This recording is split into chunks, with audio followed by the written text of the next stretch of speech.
Atendendo ao pedido do nosso inscrito Luiz Pedro, agora é hora de falar sobre o mundo quase invisível que habita sob os nossos pés e desempenha um papel crucial na fertilidade do solo, na saúde dos sistemas agrícolas e também nos sistemas naturais. E não estamos falando da microbiota do solo, esse é assunto da outra aula. Estamos falando da fauna do solo.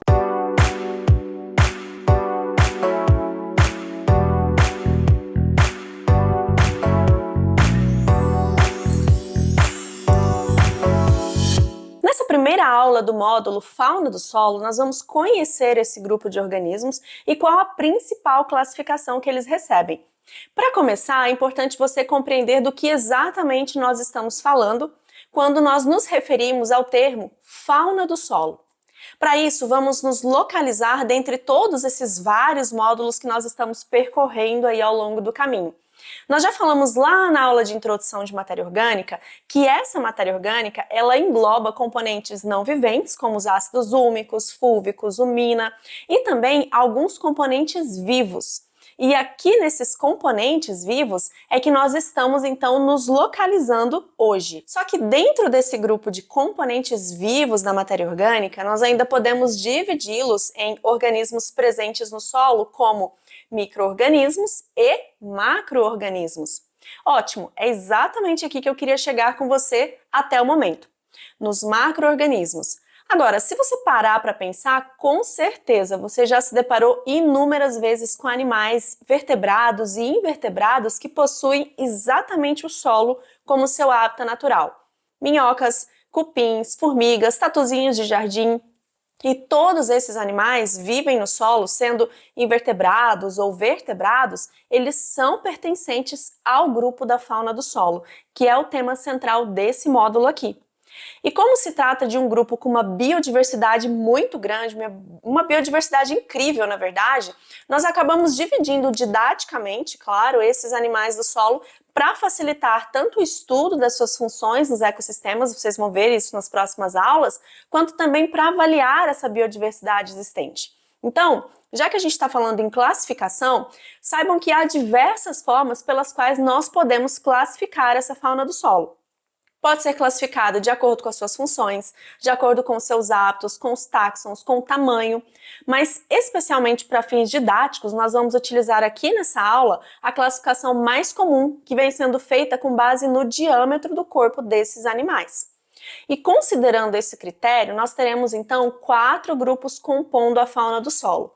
O primeiro é a microfauna, segundo, mesofauna, terceiro, macrofauna e quarto, megafauna. E quando nós falamos dos animais invertebrados, nós estamos nos referindo principalmente a micro, meso e macrofauna.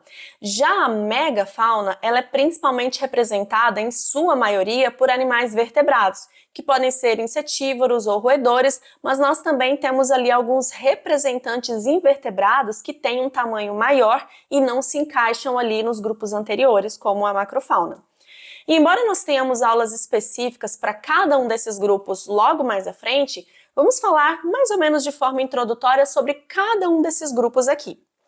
A microfauna inclui todos os animais do solo com diâmetro corporal menor do que 0,2 milímetros, são muito pequenos mesmo. E eles habitam lâminas de água presentes nos poros do solo. Como principais representantes desse grupo, nós poderíamos citar os rotíferos, protozoários, nematóides e os tardígrados.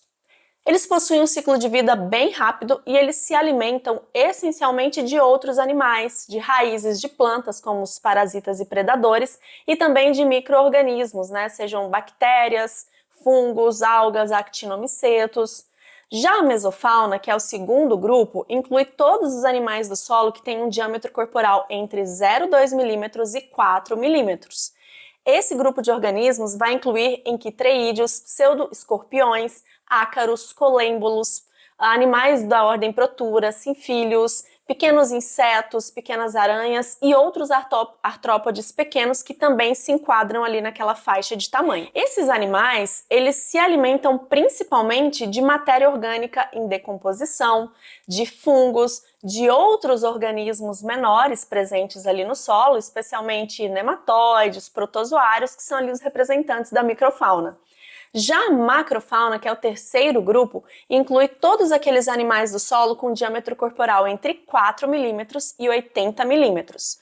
Inclui minhocas, cupins, formigas, centopeias, baratas, aranhas, tesourinhas, caracóis, escorpiões, percevejos, tatuzinhos, traças, larvas e adultos de besouros e também outros invertebrados que se encaixem aí nessa faixa de tamanho de 4 a 80 milímetros. Esses animais da macrofauna em geral, eles podem ser consumidores do solo, ou seja, podem ser geófagos, ou então podem comer partes vivas da planta, que são chamados então fitófagos, matéria orgânica do solo, que serão os umívoros, serrapilheira, se eles forem detritívoros, madeira, se eles forem xilófagos, raízes, se forem rizófagos, e outros animais, né? Serão então predadores, parasitas, necrófagos, também fungos, né? Para aqueles que são fungívoros.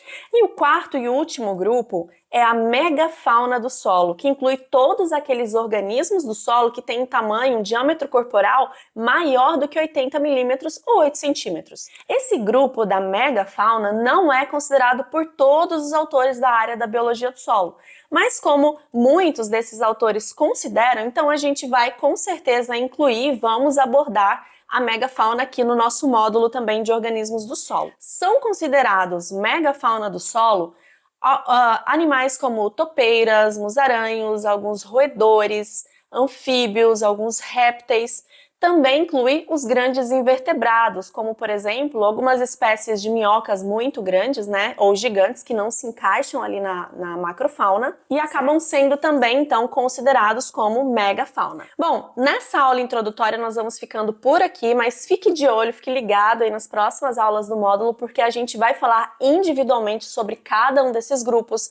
Teremos aulas ainda para abordar as funções de cada um desses grupos nos ecossistemas e também como o manejo do solo afeta esses organismos e muito mais assuntos relacionados à fauna do solo. Se ficou alguma dúvida, deixe aqui nos comentários para que eu possa te ajudar. Se você for do clube de membros, utilize a hashtag FalaJeps para eu te responder. E lógico, se você quer ter todo o conteúdo do nosso canal bem organizadinho, numa sequência bacana de estudos, junte-se a nós no clube de membros do canal e não se esqueça de acessar o nosso site, portaljeps.com. Porque lá, você já sabe, você encontra o melhor da ciência do solo simplificada para você. Um abraço e até a próxima!